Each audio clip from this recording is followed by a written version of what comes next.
David is a founding and managing partner of BA Capital. Now, he has backed some of China's most successful new consumer brands and scaling them into household names, and as well as globally. And you would have been familiar with Pop Mart or Pao Pao Mate or Labubu, which you would have surely heard of. And there's, of course, a Malayan version of Labubu, which is retailing at very expensive prices, and you're available online as well. And then, of course, there's Laopu Gold, which is Laopu Huangjing. Those are household names in China. They're scaling globally as well, and David is the man behind that. So my first question to you, David, is the China's consumer story has slowed because of weaker spending and aging population. From your vantage point, which consumer segments are you seeing as still seeing growth momentum, and which ones are running out of steam? Okay, thanks. 谢谢。其实我们是主要做消费投资，那中国的消费市场呢，不仅是大，更重要的是它一直有变化，会不断的发生一些新的趋势。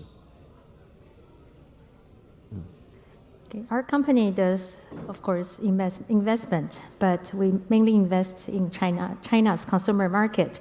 Chinese consumer market, not only it's big, it's also ever-changing. It has always having new trends coming up in this market. 我觉得我看到的趋势主要有2个方面，其中一个方面呢是我们看到最近几年，或者是最近10年吧，中国的消费者开始产生非常独立的文化和社会意识。Okay, so by looking at the trend, we observe 2 major aspects of the trends. And the first aspect is that Chinese consumers are now gaining more independence. They have their independent way of thinking. 比如说我可以观察到的一些比较明显的社会意识趋势，第一个趋势就是中国文化。中国本土的用户在最近几年对中国文化非常的感兴趣，尤其是年轻人。如果没有这个趋势存在，老婆黄金也不会取得商业上的成功。And one of the major trends that we observed and found is that the Chinese consumers nowadays, they really going back to liking the Chinese traditional culture. If without this type of trend, the brand, the Laopu Gold will not be so successful in this market. 第二个趋势是用户开始非常关注自己，关注自己是否快乐，自己的心灵是否得到成长，所以我们可以看到很多的一些消费品牌都是围绕这个趋势在构建他们的产品和服务。And the second trend we observe is that consumers in China now they focus more on their self-awareness. They are more interested in their mind-body healing, and they also have higher awareness, awakening. So without this as a backdrop, we will not see so many consumer products gaining success in the Chinese market. 就比如说像泡泡玛特、像宠物、像户外这些品类，都是受益于这样的趋势。So as all of you know, the Pop Mart and also the Pet, all those brands and the products, it's all riding on this trend at the moment. 最后一个我觉得非常明显的趋势就是女性主义，就中国的新的年轻一代的女性的自我意识的觉醒是非常明显的。那在这个趋势下面，我认为是一些消费品牌很好的一个机会。Another rising trend in the last few years we observe is the feminism awakening. There are more and more women in China, female Chinese consumers. They're gaining their self-awareness. So the feminism trend is a very popular trend now we observe. 对，那有了这些社会的叙事，再加上整个社会在过去的10年里面，我们看到中国的审美能力和创造的设计能力得到了大幅的提高。那这2个事情的结合，那我觉得未来中国会产生更多的类似像老婆黄金这样的品牌。So with this social backdrop that we have, we can see that in the last 10 years, the last decade, Chinese sense of appreciating beauty and design, their creativity has gained strong momentum. And I think all this will help us to create more interesting products like Pop Mart in the future.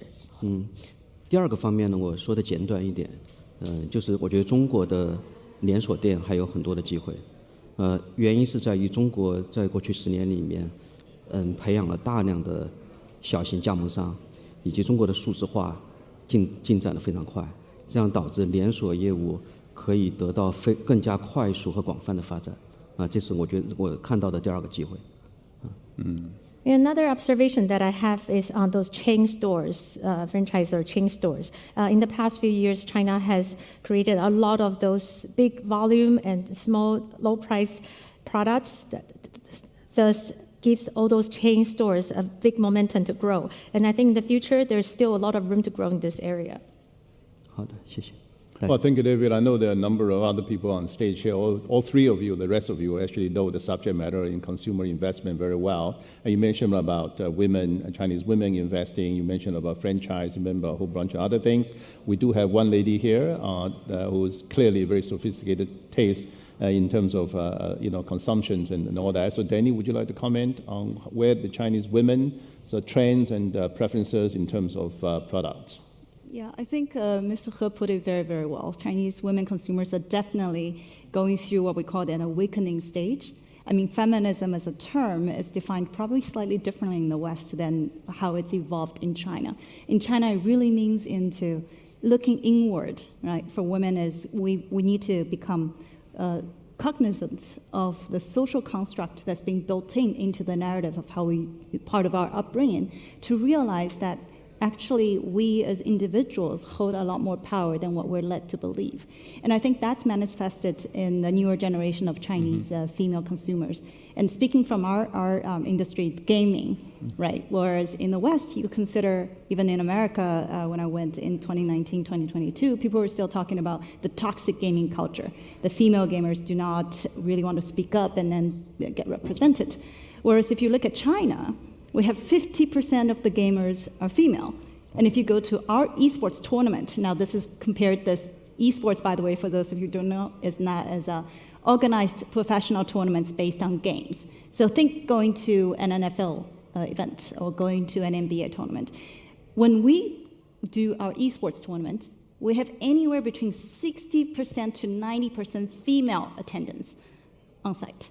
Wow. And that speaks to the fact that the young women these days, the young consumers, the young gamers, the young fans, we're proud of what we like. We're proud of who we are. So if I like playing games, I'm going to go and play games. I'm going to go and watch my tournament. So there's a huge sense of proud in liking what we like, being who we are. And I think that's being reflected in a lot of Mr. He's portfolio companies as well. That's right, empowerment and freedom of expression. Yeah. So if you're wondering where your daughter is spending all her time in her room, then maybe we're not beginning to have the answer to that. I wonder if David and Tri have any comments on this trend of consumerism, and this may not be the area of your focus investment, but if you have any comments, you'd like to share with the audience? So maybe a bit of macro. So I mean, just before we entered, we were just discussing that China today have close to 22 trillion savings, right, in U.S. dollars, right, in a kind of personal savings. So about half of that, it's about 10 to 11 trillion. That's actually really in the savings accounts, liquid, and why I think beginning of this year there's a kind of optimism about China's stock market and also the general consumption, probably moving to a more improved state. I mean, general economy is still very challenging, but given the backdrop, of so much capital or cash sitting on the sidelines, I think with Mr. He and Danny's comment, when people are started to spend, rather than spending on housing, for building a nest, they say, why don't I have a lot of experience? I enjoy my collectibles, my gaming. So we think it's a really powerful and underserved market. Just from a macro point of view. Right. Speaking from a Well, tech guy. I mean, if you don't spend it, you don't have any wealth. Yeah. So wealth is meant to be spent. Let me, David, now that you're on it, I'm going to turn the next question to you as well. And this is David Su. David Su is founding and managing partner of MPC, or Matrix Investments, for those of us familiar with the name.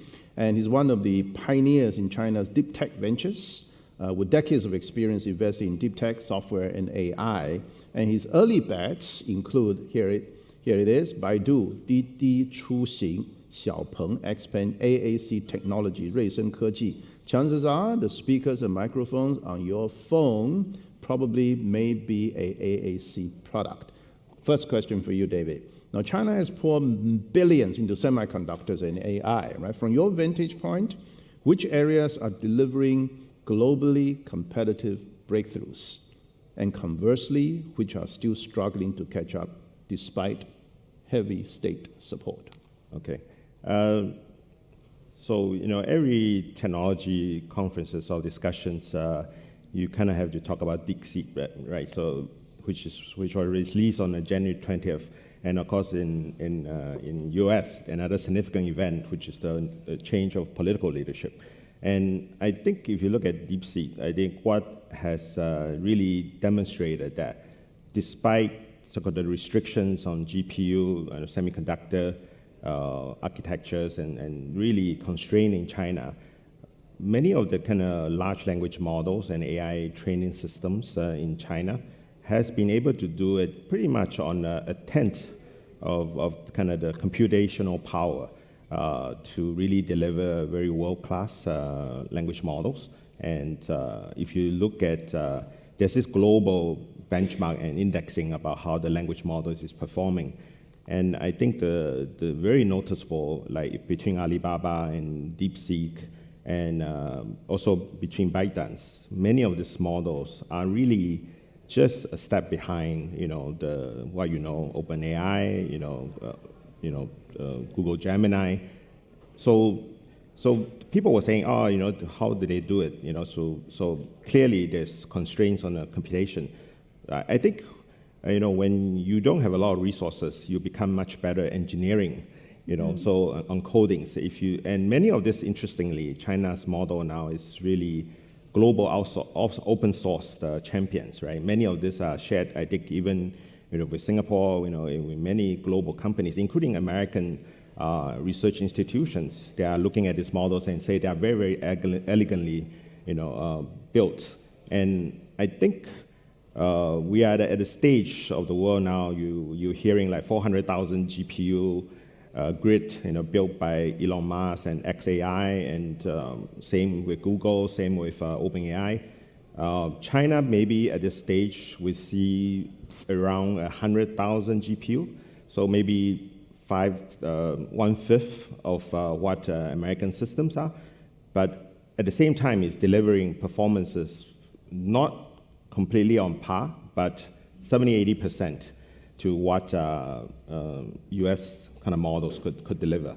So I think the last 2 years, is even to our own surprise, that many of the kind of the most brilliant developers and mathematicians and data scientists have been able to really, keep lockstep, in competition. I mean, the half joke in a system is like, it's basically the overseas Chinese studied and living in Silicon Valley competing with the local Chinese, right, living in Zhongguancun and Shanghai and Hangzhou. So, but it's true, the global index, 40% of the AI and mathematics talent are from China, from the top 10 universities.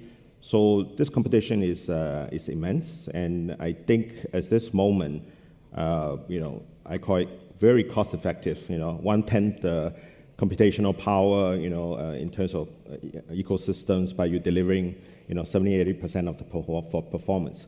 What is lacking? I think the real technology restrictions are still very tangible. China, I think, is on a 10 years, last 10 years, and the next 10 years, really trying to build its fundamentals, silicon fabric, from semiconductor fabrication to even material science, and this holy grail of EUV, which is restricted from imports to China. So it's not going to be done within 3 to 5 years, but I think if you talk to the players in China, they're all talking about within the next 10 years. Many of this is engineering breakthrough. It has been done before by a group of 10, 12 countries, global talents, and China has to kind of do it alone, but with a lot of references. And I think you will see that in those areas, China will get increasingly competitive. And probably within 5 to 7 years, you will see an oversupply of GPUs, and if the user case or AI usage and application doesn't really pick up and deliver what has been prophesized, then I don't think computation power will be a big problem. Yeah. Right, thanks. I think you mentioned about DeepSeek, and that's been referred to on every single conference of this nature, of course. I think someone remarked that in the case of DeepSeek, when you don't have sufficient access to physics, reads chips, you better compensate with superior mathematics, reads algorithm. Right? I'm going to come back to you with other questions, but let me move on to Zhi as well. Zhi Tan is our third panelist, and he's the managing partner on Lanchi Ventures, an early stage specialist investors. His last cycle of investments focused on renewable energy and at a cross-section of renewable energy and consumers, and one of them being Li Auto or Li Xiang 汽车, which some of us will be familiar with. Now, his focus for the last 3 years, however, were on frontier bets like AI large language models, which David, you also mentioned as well, and as well as our AI agents, I guess, agentic AI, and of course, embodied AI robot, and we all know how powerful that can be, positioning him at the forefront of China's startup ecosystem. Question for you, Zhi. So once upon a time, China produced unicorns effortlessly, right, at breakneck speed anyway. Today, exits are difficult, LPs are cautious, and geopolitics altogether unhelpful. Question is this: on the mind of many people in this room, are we at the end of a golden age for startups and VCs? The answer is certainly no. Just that unlike the internet era, which China used to copy US, I think now if you look at AI and a lot of the new eras, US and China are taking very different paths. I think one thing that David mentioned, right, on the large language model, US take a closed model, right, whether it's OpenAI, Anthropic, and even Meta, there's rumor that they're going to closed model.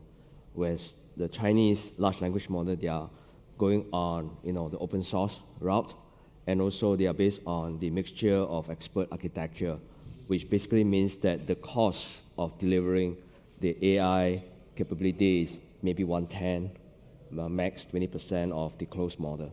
So very different path. And then if you look at robotics, it's the same thing. I think China entrepreneurs are leveraging the competitive advantage of manufacturing to be able to combine the hardware with VLA, the visual language action model, which is basically quite similar to large language model.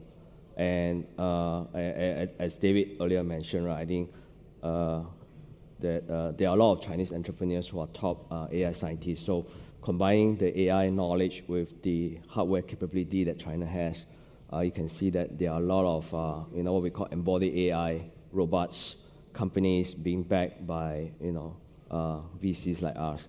So you can see that they take a different path. So when we look at assets, especially tech assets in China, we got to take a different approach to look at it and not say that so if China lacks semiconductors, so the large language model does not have a chance, or if China maybe lacks a bit on the AI model, it means that robotics, they don't have a chance. And we do not forget that a lot of robotics deployment is going to be in the factories and also in daily life. And same thing on AI agent is the same thing, right? AI agent is really leveraging multiple models, large language models, to really deliver the results that the customer want. And I think that, again, is Chinese teams, they excel in that because that's a lot of engineering. Right. Because I think a lot of users who use ChatGPT, you probably have appreciate the fact that giving a prompt and getting an answer is not good enough, right? I think you hope that this AI can help you to, finish your PPT, deliver your Excel, generate, reports that you can immediately bring to your boardroom. At the same time, can, do a lot more and not just giving you an answer. And that's where engineering becomes really important, and that's where Chinese team can excel. So to your point, I think both David and I think we've been kept busy because I think there are really new opportunities, and also a lot of these Chinese entrepreneurs, unlike the last generation, I think they start from day one, they focus on global market and not just the Chinese market. Right. Yeah, I think whether it's electric vehicle or even the consumer products, I think the Chinese entrepreneurs are really going global and not just Chinese market. Well, thank you, Tri, and thank you for making AI and robotics make sense for us, right? A quick follow-up question for you. You've just raised 5.5 billion RMB fund, if I'm not wrong, and you're doubling down on AI and robotics. So speaking as an interest for global investors out here, what is the one segment, the China startup ecosystem, that you would triple down today? And what's the one area that you would avoid, very quickly? Triple down today. Well, I think it's still going to be AI. But like I say, we have to be able to leverage the competitive advantage of China, which is really on the hardware side as well as the engineering capability. Yeah, so we are spending our time around really robotics and AI agents and applications. Yeah, these are the two areas that we see a lot of growth. Yeah. Which one is all hype and you would stay away from? Well, I think both of these sectors also have a lot of hype and a lot of bubble, right? Because a lot of capital is going after them. But end of the day, a good team, what it differentiates from a bad team is really the ability to deliver, right? I mean, we all can talk about autonomous humanoid robot, right? But can you get the robot to have the intelligence level and the robustness like human, right? That's the difficult part. Well, thank you. That was very helpful. Let me move on to our lady speaker here, Danny. And finally, Danny is CEO of Hero Esports. And Danny, you made such an impact last year. And by popular demand, we just have to bring you back this year as well. So if you continue to do well, we'll have you back next year. Right. For sure. Right. So esports is a sector that balances technology, consumer culture, and global influence, right? Now, Hero Esports has become a showcase of new Chinese digital culture in reaching out to international audiences. So quick question for you. China is already the world's largest gaming market, but can Chinese gaming and esports companies set global standards in technology, content, and monetization? Or will Chinese company in the esports space, digital esports space, continue to be powerful at home only? Well, scale almost is the prerequisite of standard setting. And I think we're starting from a very strong position in that. China, as you mentioned, is the single largest gaming market in the world. We have $50 billion market size. That's in a global size of the global industry is 188 billion. And it's not just that. We're not just a good spending market, meaning that China is a good market because we spend a lot of money in games. We're also a top creator market.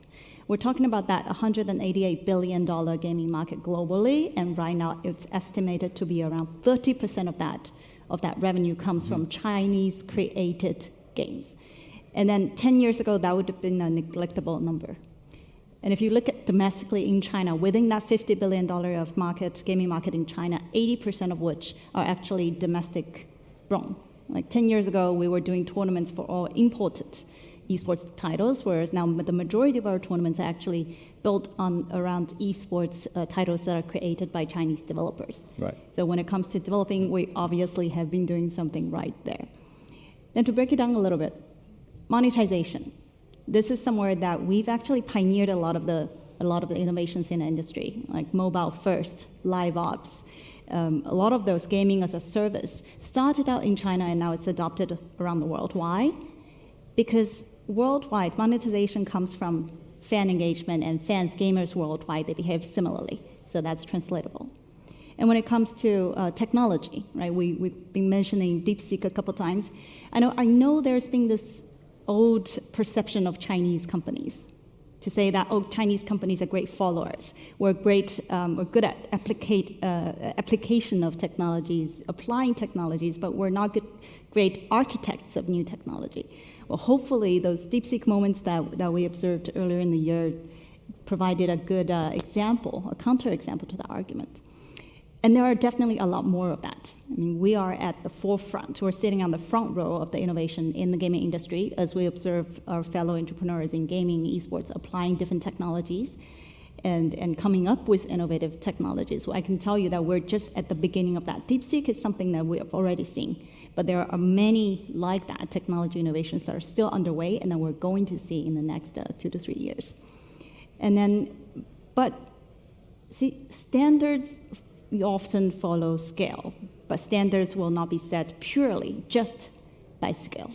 I mean, money can buy a lot of things, but having a lot of dollar impact doesn't necessarily translate into influence, especially in the industry that we're in, where we're building for belonging, right? Gaming and esports, just like traditional sports, like traditional entertainment, we build on belonging of the community. And that doesn't just come from a big revenue number generated in the industry, rather it comes from our ability to create content. So your question, you mentioned content. We've seen last year with the launch of AAA titles like Black Myth Wukong. It's a massively popular Chinese game title that demonstrated our ability and sort of unveiled to the world the potential for Chinese creators to tell China-based stories, but with global narrative, with universal cultures that would speak to every individual players. It's no longer the top-down driven propaganda-embedded storytelling anymore. We are learning, especially this whole generation, new generation of Chinese entrepreneurs who are in the content space, in the consumer space. We're learning how to tell stories that speak to each individual, whether it's individual female consumers or individual gamers, male, female, young, old alike. And we see that. And then last but not least, ecosystem. Because we have been blessed with this massive market domestically, with this huge population, and I think one edge we might have over the US or other countries when it comes to AI and involvement of technology in that sphere is the amount of data we have. Yeah. So we have this massive data, we have this massive market, which allows us to experiment on different new business models, different new business lines, product offerings. In our space in particular, what we've been able to do at Hero Esports within China, within Asia, is actually quite different from what our other peer companies are doing in other markets, because we've been able to go a lot deeper into the ecosystem and offer a much wider range of products and services to our community. And because of that, we feel that, yes, we have checked a lot of the boxes in terms of setting global standards for the next generation. And we're working really hard on the intangibles, on the storytelling, on the touching people, on the influencing. So to direct answer to your question is, are we setting global standards? Yes, and we will continue to do so. And is it going to happen soon? Yes, it's happening already. Okay, that's great to know. I'm going to flip one of the things that you mentioned earlier on to the rest of the panel as well. You mentioned that China, for the last 30 years, been very hardworking to the extent that China now can do 1 to 100, to the extent that probably no one else can compete with China. But from 0 to 1, and China continue to be somewhat challenged in that particular regard. And if you look back 30 years, and you'll find that China has built the world's most comprehensive manufacturing capacity base, as well as the world's most complete supply chain architecture, to the extent that China is capable of producing 70% of the world products. I mean, not in terms of volume, but the kind of products that China is capable of making. That's an incredible story in itself. So are we now at the cusp where the 1 to 100 is proven, China already owned that space and won that space as well? Are we going to see China moving from 0 to 1 and winning that space also? I'm going to flip that to the floor and then draw your input on that. Starting with you, David Su. Okay. I think there are still years to go, but we're kind of close. I think if you look at kind of the world competitiveness and intellectual properties, like I think there's this index which measures like 25 factors, right? I think China today probably leads in 14 of them, versus Europeans and Americans. And clearly there are areas that they are still be the number 2, number 3. So there are more work to be done, right? So, but we see this really as a strong impetus to really push kind of the ingenuity and engineering. So many of the, China has the world's largest STEM graduates every year, right? So actually equals the combined G7, economy. And many of the, when we talk about manufacturing, I still remember in the early 90s when General Motors and Volkswagen coming into China, really setting up joint ventures with the local kind of state-owned companies to teach the Chinese how to build cars. I think over the last 30 years, and some of this, if you notice the news, which is like Volkswagen actually partner with XPeng to really learn and leverage their entire EV and also autonomous kind of systems. And that was like 2023, right? So it's exactly 30 years, so I think you're seeing this switch where now the global companies are forming joint ventures. And Toyota actually is working with the Chinese EV companies about, okay, how do we build lithium-driven, energy systems that could help propel the next generation of automotive cars. So to me, it's not China making cheap manufacturing, things now. Now China actually built a very sophisticated, I say, probably global, manufacturing systems. And I think in Southeast Asia and global South, you're increasingly seeing China export this entire systems of manufacturing excellence and forming local joint ventures. And I think that will kind of positive feedback to drive a lot of R&D. Mm-hmm. And so 0 to 1, I think there's no question, United States still leads globally, but China follow very closely. And I think it'll be, as long as it's not used for destruction. So this is a very positive kind of driving human innovation, to the next level. Yeah. You guys are investment, right? I mean, the U.S., the system of investment is enterprise, right? Yeah. The private sector. Mm. You make profit, you allocate R&D dollars for that. In China, a lot of that is actually state-sponsored R&D, right? So the Chinese unicorn, Chinese, you talk about EV, right? But EV is 0 to 1 success, granted, that would be the case. EV China dominates, granted, that is also true. But if not for state-sponsored R&D, the conjecture would be that probably wouldn't be the case today. So you think the future of China's 0 to 1 innovation and technological independence will continue to be predicated on state-sponsored R&D? I think the Chinese states, organs and research institutes and funding will continue to be quite a dominant source of, especially I call it fundamental science, right? So we are market players, so we don't invest in semiconductor fabrication plant because the return horizon is 20, 25 years. But we are very interested, for example, in world-class fabulous IC design companies.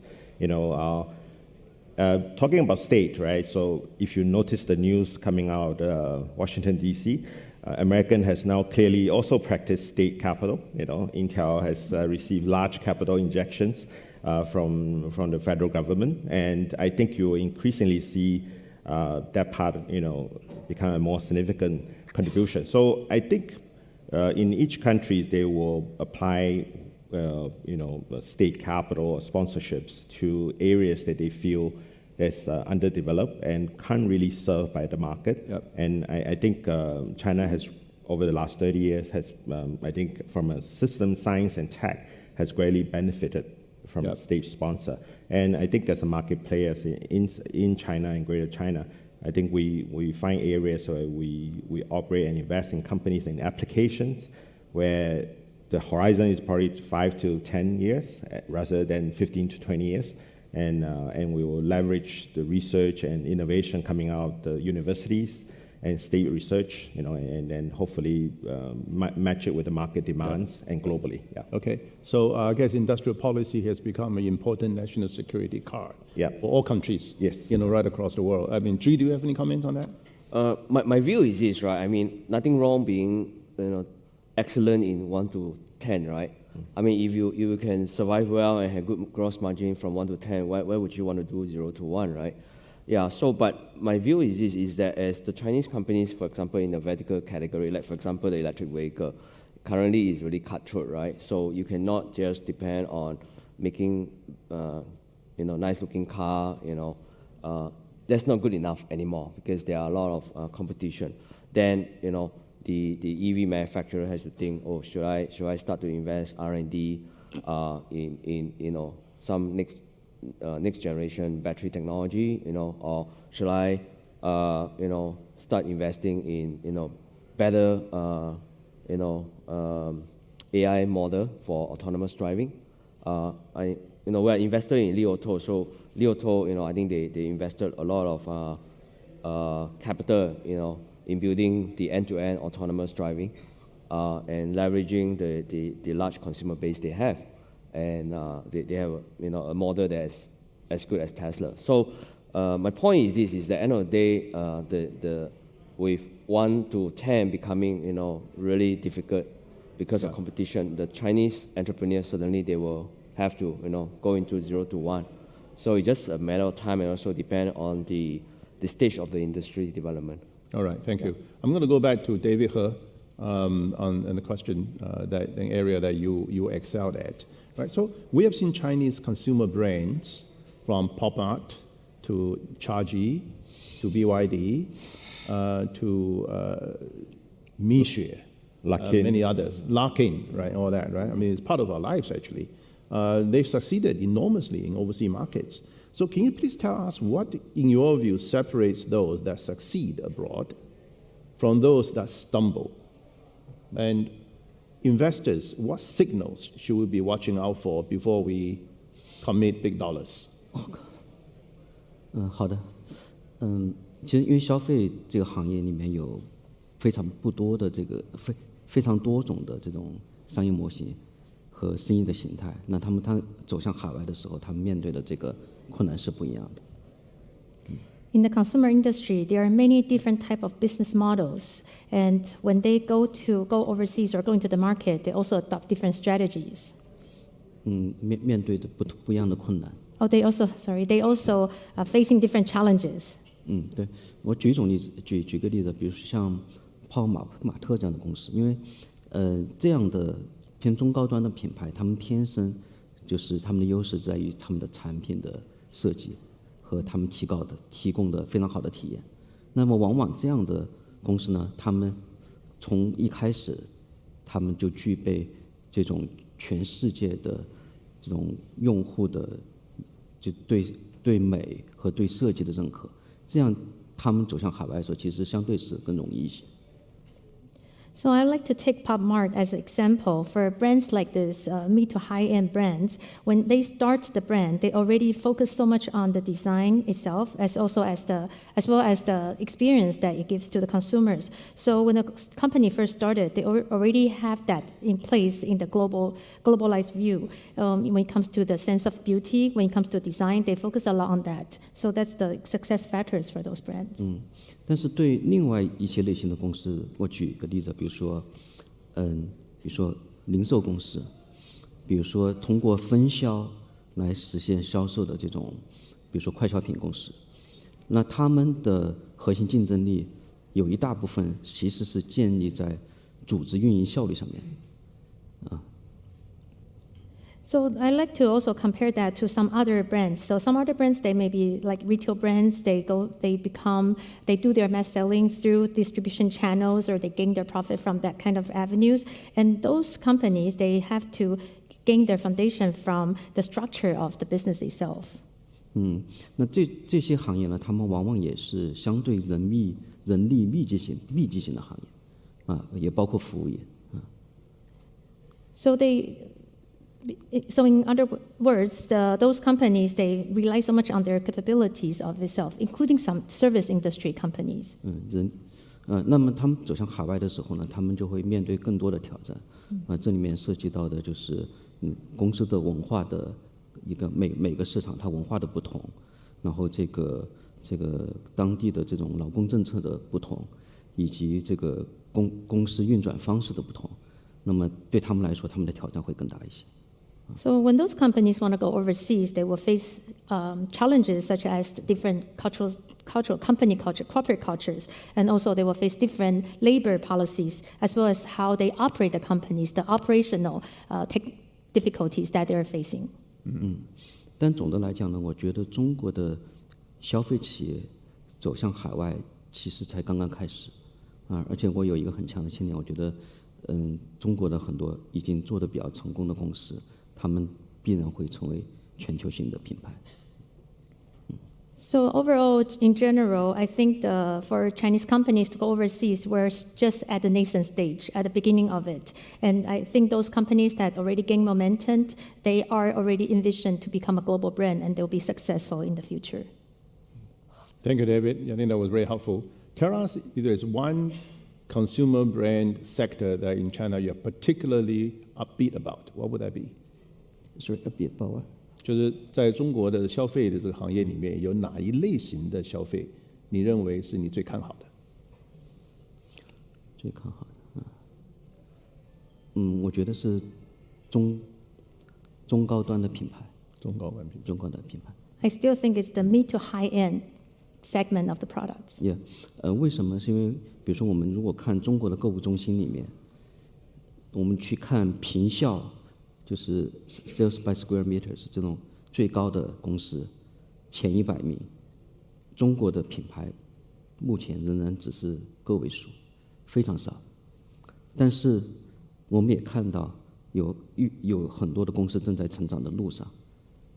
我觉得中国的品牌在这前100名这个名单中一定会越来越多。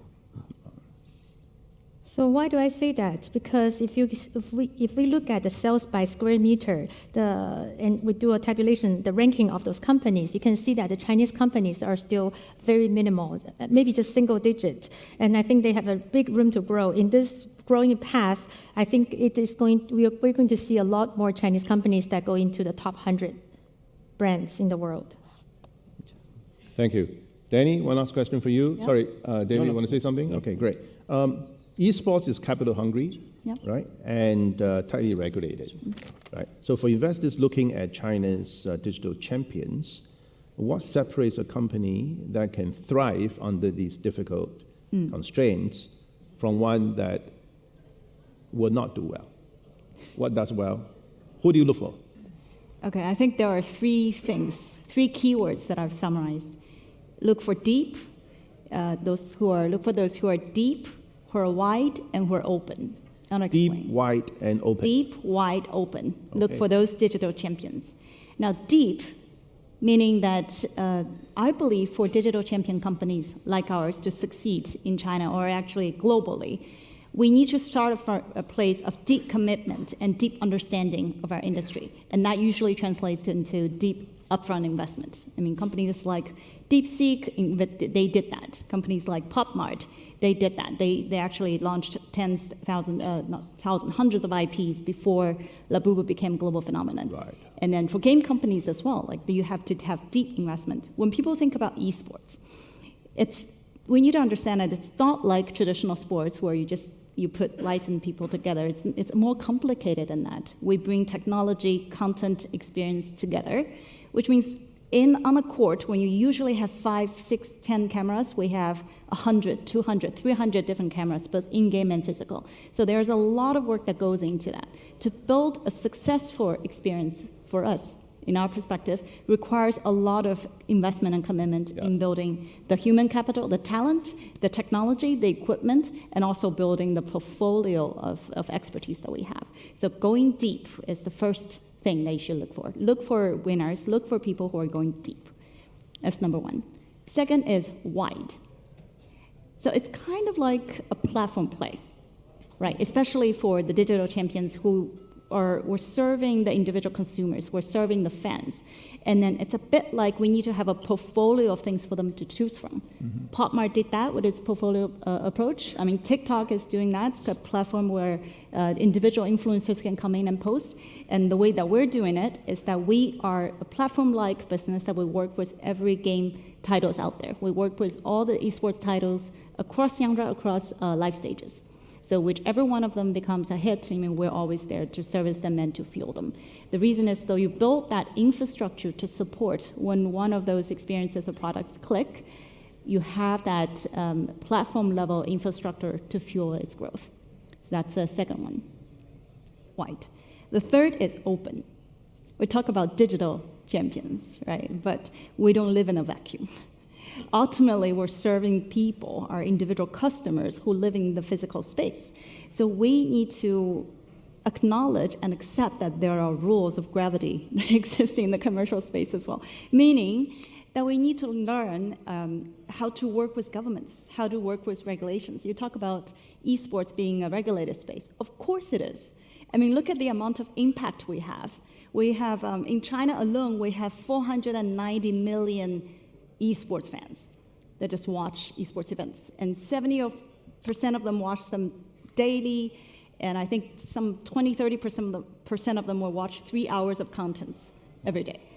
So when you have that kind of reach, and I'm only talking China, I'm not talking global numbers yet, of course governments are gonna want to take a closer look at you. They want to know what you're doing, how you're speaking to your community, and then how is this gonna weave into the overall macro economy. And so we recognize that.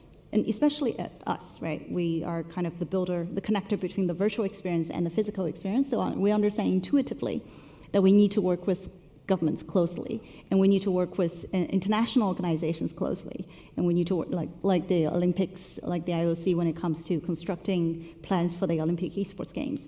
But I think other digital champions as well. I mean, TikTok.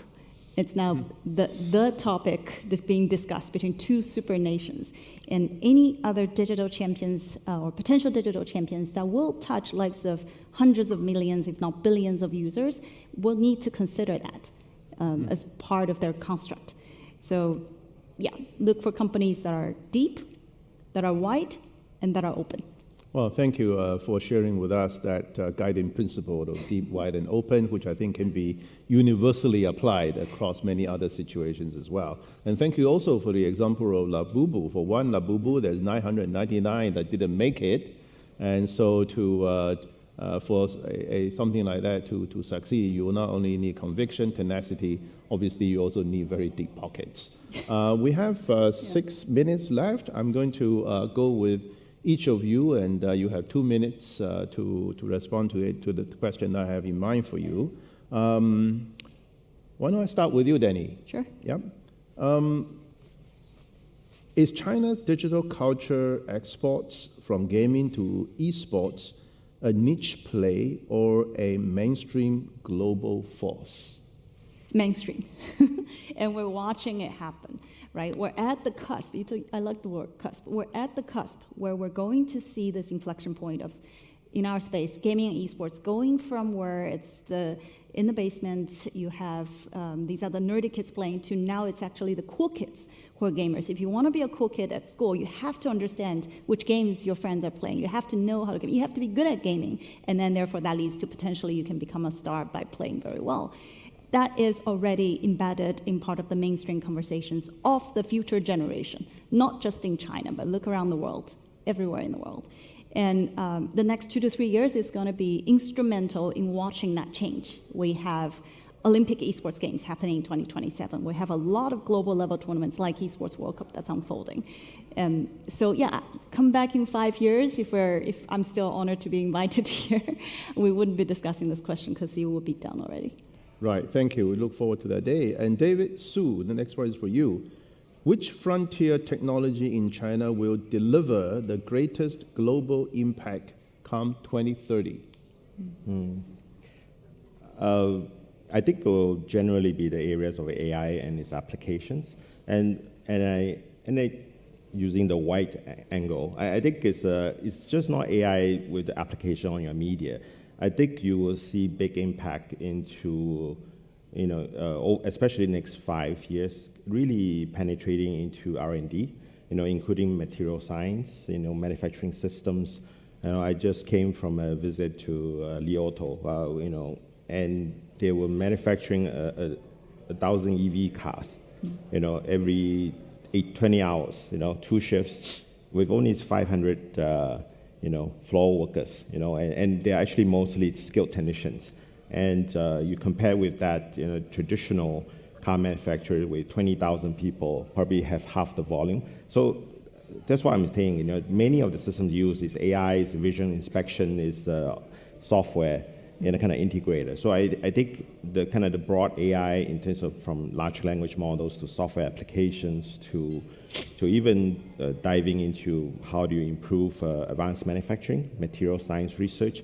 I think that will be, if we come back in 5 years' time, you will see major impact in all this space, yeah.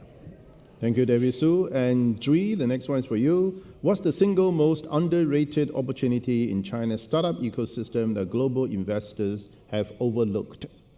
Well, I think the secret. The most underrated will be China's tech stock and Chinese tech assets, right? I mean, like in the area of robotics, right? I mean, if you look at US, the robotic company is like, 30 billion, 40 billion in valuation startup. But in China, I mean, the robotic companies, the humanoid companies we invest, they have pretty good revenue. Their value maximum 2 or 3 billion. All right, I mean, that is on the private market side. Then on the public market, I think, right, I mean, we mentioned about Li Auto, we mentioned about BYD. If you look at the PS ratio or even PE ratio, relatively is much lower than Tesla, right? Even though I think they are growing at a pretty high speed.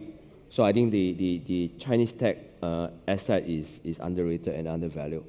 And certainly we hope there will be more investors joining us in more investment in China. But certainly granted, we understand that because of COVID, because of the geopolitics. But at least to me, I think I'm quite optimistic that things will get better and there'll be more capital coming into the Chinese tech asset. Well, thank you for that. And last but not least, David He, if you had to bet on one of Chinese consumer brand going truly global in the next 5 years, which one would that be? 其实我觉得中国有挺多公司在未来5年中在海外都会有好的表现。但如果你一定让我说一家的话，我可能还是得说 PopMart。主要是 PopMart 其实在海外它才做了3年时间。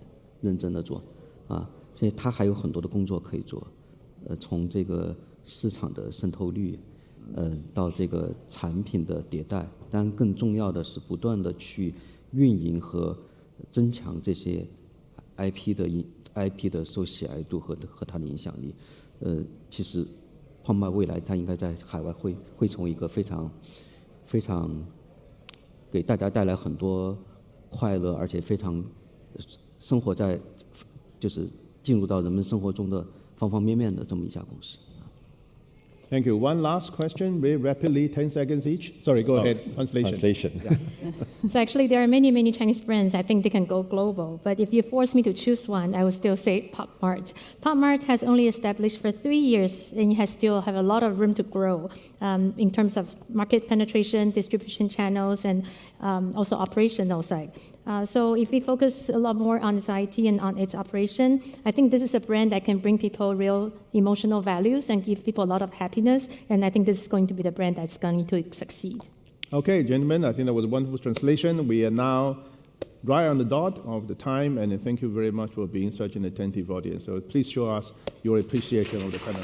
Yeah.